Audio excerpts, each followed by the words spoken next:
What's up, YouTube? Welcome to another episode of the Undergrad Forum. Now this is a special episode in our nutrition series of I forgot the title. What to eat for step 1. So really this isn't for undergrads, this is for med students. For med students. You're thinking about USMLE step 1, you're losing your hair, you can't sleep, you got bags under your eyes, and you're thinking, this test is probably important. And all I'm thinking about is studying. Forget the food. Who even thinks about food? No, I mean you've got your 8 different sweaters ready to go, you've got your earplugs, you've got like an alternate route planned out, you know, because there's going to be a horrible accident on the way getting to the step 1 test. A simple haircut, not to have to touch with it. Yeah, and you know what, you forgot, what am I supposed to eat? Well, we're here We need to worry about that? Yeah, you do. Oh, you got to fuel your body right. So in one of the previous episodes, we talked about healthy eating and, you know, just basic nutrition tips. And so I highly recommend you take a look at those videos because we have some great advice on there. Link in the description below. Exactly. So follow that throughout your step 1 studying. Yes. And now we're just going to talk about, it's the day of the step exam. What are you eating for breakfast and what snacks are you bringing with you? So first of all, the step 1 exam is like a marathon. You're there basically all day. Yeah. So what do you think is the most important thing to do before we even get there? Get a good night's sleep. Yes.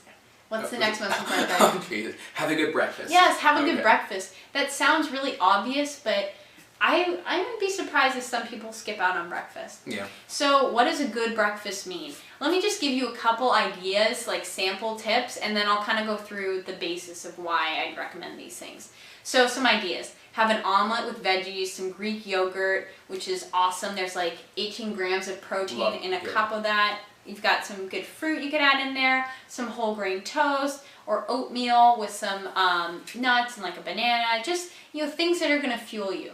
So now you're thinking, okay, well, how about my bagel and cream cheese? Or I can stop at, you know, the donut store on the way. That'll be good, right? Right, or BK or McDonald's. Yeah. Easy. No, that's not going to be good. Oh, I'm man. sorry. So what's really important is that we're eating healthy foods that are going to make you feel good. And so if you haven't yet identified what healthy foods make you feel good, watch our other video on keeping a food diary. I think that'll be really helpful for you.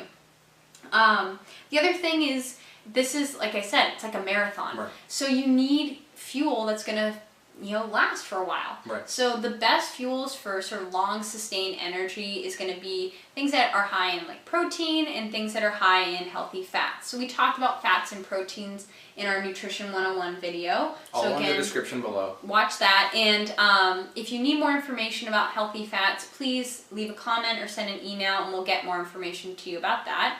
But basically we want foods that are high in protein and healthy fats as part of our breakfast, in addition to good carbohydrates. Right. And again, we have a video on good carbohydrates, which you should watch as well. So the good carbohydrates that, you know, I mentioned in that list are things like our whole grain toast, the oatmeal, and whole fruit. So not fruit juice, whole fruit. That's a good point. Mo, tell me what you found out about orange juice recently. So I was a normal person. I'm not a nutrition expert like Lauren. I used to drink things like orange juice, cranberry juice, and I never looked at the back of the bottle. There was a shiitake ton of sugar in these things that I never had an idea. And I think if you like just look at the sugar, like if you were to pour sugar in a bottle, it would take up a pretty like scary quantity of that bottle. Yeah, they have really fun pictures online that you can see just how much table sugar is in a serving of orange juice. So if anything, drink water. If you drink coffee, drink coffee. If you drink tea, but minimize the amount of sugar. So if you like orange juice, eat an orange. Right. And if you think about it, like the amount of oranges that go into making 1 glass of orange juice, you wouldn't be eating like, you know, 8 oranges. Right. But you would drink an entire glass of orange juice. Easily. So what's the difference? Well, the orange has more fiber and more water in there, and it's taking up more space. And it also requires you to chew the food so you feel more full. Exactly. So it's just a lot of things that go into it. So we gave you some good breakfast ideas for step 1. You may be thinking, I don't have time to make all that breakfast. Well, make it the night before. I mean, it's You're pretty not going to be simple. studying anyways. Yeah, exactly. I mean, just prepare yourself for what you got to do. The other thing is... Wait, hold on. You said drink tea or coffee? Yeah. Aren't those like diuretics? Oh, that's a good point you bring up. So keep in mind that coffee and tea, you know, it contains caffeine. So like Mo said, it's a diuretic. It might make you pee. So we need to be careful about that when you are taking the step 1 that if you're drinking a ton of coffee, you might need to take more breaks than you would really want. Right. So aside from getting a catheter, I'd suggest that you just decrease the amount of caffeine slowly, tapering it down as you're getting ready for taking the exam. But by no means drop caffeine the day of taking the exam. If you're a smoker, do not stop smoking the day of the exam. No comment. It's good. Stop after the exam. Don't do it the morning. At least with caffeine, don't quit the day of. Because you can go through caffeine withdrawal, which is not fun. So what to eat during the steps, so make sure you bring snacks. It's like totally obvious. Believe it or not though, some people pack really terrible snacks. I was reading on this online thing about, step 1 advice, because what better way to get advice on step 1 than look online? So, the internet's never wrong. So this one guy writes, oh, I brought 4 Red Bulls and 2 Snickers and a sandwich, and I was good to go. And okay, sandwich I have no problem with, but 4 Red Bull, it could have been like Snickers. a bad sandwich for all we know. Yeah, and so... A meatball sub. So I feel like I'm really happy that Mo gave me the opportunity to talk to you guys about what to eat for step 1, because some people have no clue. Let's just be honest. They're smart as heck, but they have no clue. Yeah, and you know what? To be fair, we don't get the opportunity to learn a lot about nutrition in school, whether you're in medical school, undergrad, or even in high school. So hopefully this will just shed some light on what you can do for step 1. So now, getting back to what we were talking about. What to bring for step 1 for snacks. So obviously have lots of water, stay hydrated, and know your body, know how many breaks you're going to take. You've probably taken a practice step exam, so you know how many bathroom breaks you're going to need. And just don't overdo it on the water and the caffeine.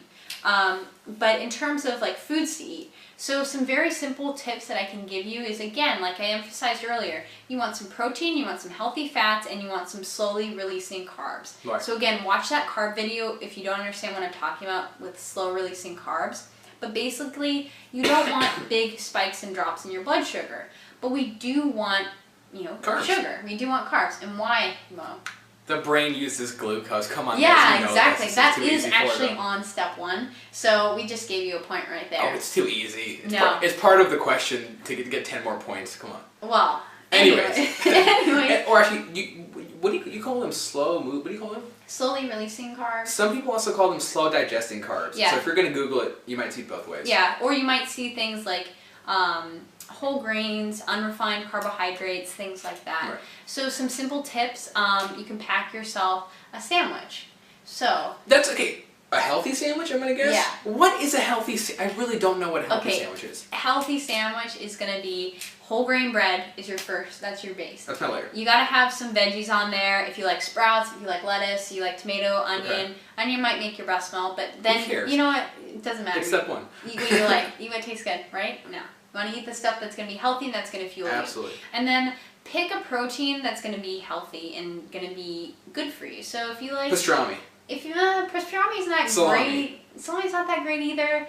And again, these processed meats, there's a lot of stuff that goes into it, and I don't want to get into that discussion. We won't. But I think stuff like the lean meats, so like chicken or turkey, maybe some fish. If you make yourself a tuna salad, again, easy on the mayonnaise, or use the light mayonnaise. You guys should know. Or the mayo could go bad in the locker, man. Be careful. Yeah. I wouldn't take that risk. You can also use hummus too if you like hummus. That's a good point. So that's just an idea for a healthy sandwich. What about cheese? If you like cheese, put cheese on there. You put cheese on there? I'm not a cheese person. You don't put cheese. Okay. So we got bread, veggies, lean meat, and if you're gonna be crazy, cheese. Yeah, you can put some cheese. And that's it. Yeah, that's okay. That's a healthy sandwich. That to me is a healthy sandwich. Okay. Some other things that you can do is have some apple slices with peanut butter, or if you're allergic to peanuts like I am, almond butter works really well. I like apple butter too, I think. Yeah, but I think that's really high in sugar. Okay. I'm not so sure. But see, you know what? Even if you didn't know off the top of your head, you read the back of the label and you can see. Right. So we've got that. You can do veggies and hummus, which is good for you. And let's see, what else? What are some of my other tips? Just basically bring things that you know will fuel you well. And so part of that goes into having that food diary and keeping track. Some other things that you could do is, yes, like dried fruit can be kind of high in sugar, but if you couple it with foods that are broken down a little bit more slowly, it can kind of help balance out that sort of spike and drop Right. in blood sugar. So this is where something like a little trail mix can come into play. So you have some nuts, you can have some dried fruit in there, and maybe if you like some different like cereal or something, you can put that in there as sort of a quick snack. But again, try out these foods when you take your practice test. So when you take the practice step exam, plan your snacks exactly like you're going to plan them for step 1 and see if they work out for you. If you find that halfway through you got really hungry, you didn't pack enough snacks. Right. So now you know for step 1. And always pack more than you will need. Some other alternatives you can do is packing protein shakes if you just want quick energy that you can just take really fast and won't use up too much of your break time eating it. There are protein bars out there that may or may not work for you. But again, please try all the foods that you're planning on bringing with you for step 1 beforehand to make sure that they don't, make you tired or don't make you feel, not 100%. Absolutely. Okay? And you gotta really try them out. Like, I already know one dish that's gonna be there for me. It's gonna be grilled chicken with sweet potatoes. Why? It makes me happy and it keeps me full for hours. So I tested it out and it works. I remember when I was taking the MCAT, I didn't do that. I didn't think about the foods I was gonna eat. So I was drinking Red Bull, Gatorade, sourdough bread, because I was in the mood. It was a hot mess. So I'm not gonna say that. You know what? The nutrition was the reason I did poor in the MCAT. That's why. But seriously, think about it. Don't make the mistake I did for the MCAT. Probably good. It would be probably good to leave the step 1 exam happy, I'm gonna guess. And just like we said, not every sort of dietary advice is going to work for everyone. So find what works for you. If you are someone who doesn't handle a lot of protein very well, don't try a high protein diet for the step 1. I mean, it's just not worth it. Or if you have celiacs. Yeah, if you have celiac disease, you should not be eating this whole grain wheat bread that I've been talking about. Yeah. That's a bad idea. So again, know yourself and know what's going to work for you. But how do you really know that? Well, watch our other video, maybe keep a food journal, and see what can work for you. Because everyone is an individual, and not one diet works for everyone. And if don't forget, this is like a fun thing to do during step 1 studying. It's like you're playing and cooking with food. What better break from studying than eating and like picking things to eat? So I think it's like a fun little thing to do. Some people like to shop. I like doing this. It's fun. Anything else for our viewers for step 1 prep? You guys are going to do amazing. Have confidence in yourself and don't stress too much, but make sure you have breakfast. Great conclusion. Alright guys, hope you enjoyed this video. This concludes our nutrition series. Hopefully you all will become nutrition experts like Lauren after watching these videos. And as always, enjoy your studies. What's up YouTube? Welcome to another episode of the Undergrad Forum. Now this is a special episode in our nutrition series of I forgot the title. What to eat for step 1. So really, this isn't for undergrads. There. Link in the description below. Exactly. So follow that throughout your step 1 studying. Yes. And now we're just going to talk about, it's the day of the step exam. What are you eating for breakfast and what snacks are you bringing with you? So, first of all, this is for med students. For med students. You're thinking about USMLE step 1, you're losing your hair, you can't sleep, you got bags under your eyes, and you're thinking, this test is probably important. And all I'm thinking about is studying. Forget the food. Who even thinks about food? No, I mean, you've got your 8 different sweaters ready to go, you've got your earplugs, you've got like an alternate route planned out, because there's going to be a horrible accident on the way getting to the step 1 test. A simple haircut, not to have to touch with it. Yeah, and you know what, you forgot, what am I supposed to eat? Well, we're here We need to worry about that? Yeah, you do. Oh, geez. You got to fuel your body right. So in one of the previous episodes, we talked about healthy eating and just basic nutrition tips. And so I highly recommend you take a look at those videos because we have some great advice on